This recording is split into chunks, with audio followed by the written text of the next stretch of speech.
Merci beaucoup. Je remercie la population de Fadiga qui m'a accueilli aujourd'hui ici. Je considère que quand vous regardez la situation actuelle, nous comprenons nettement qu'il y a beaucoup de difficultés à Kédougou. Nous ne pouvons plus continuer comme ça. La population mérite mieux et nous allons y travailler pour gagner les élections le soir du 22 janvier 2022.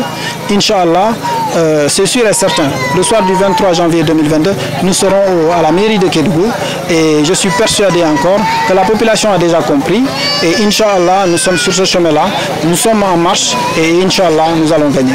Mais écoutez, vous savez, le mouvement date de plus de 4 ans aujourd'hui. Nous sommes dans le Benno Bokk Yakaar. Moi, je suis un membre de l'APR.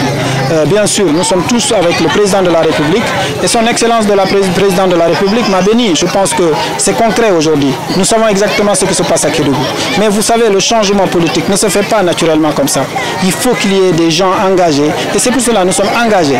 Et nous avons compris la population. Et ce changement va venir et le président de la République nous accompagne, va nous accompagner. Le soir du 23 janvier 2022, ce sera toujours l'APR, le président de la République, qui aura gagné les élections à Kédougou, Inch'Allah.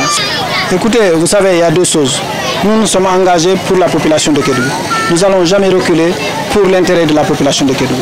Nous ne pouvons pas faire un deal ni avoir une collaboration qui n'est pas dans l'intérêt de la population de Kédougou. C'est pour cela que nous sommes là. Nous allons nous battre pour ça. Parce que nous avons une responsabilité aujourd'hui. Kédougou doit se développer. Kédougou ne peut plus rester en arrière. Et c'est pour cela que nous sommes engagés et nous ferons en sorte que ce développement-là, que les attentes de la population soient au rendez-vous. Et nous sommes sur le bon chemin. Vous avez vu la population hier, nous étions dans d'autres quartiers et nous sentons vraiment ce besoin. Et je pense que nous sommes sereins. C'est pour cela que nous appelons à des élections apaisées parce que de toutes les façons, nous savons que nous allons gagner et nous espérons qu'en tout cas nos adversaires feront de paix.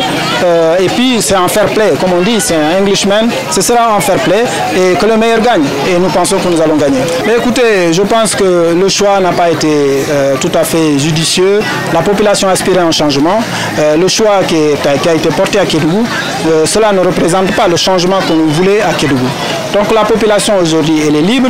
Nous leur avons offert un choix potentiel qui n'est pas d'aller à l'opposition, de rester toujours au sein de l'APR, au sein de la mouvance présidentielle, mais tout en décidant pour un changement et pour le développement inclusif de la situation de Kédougou.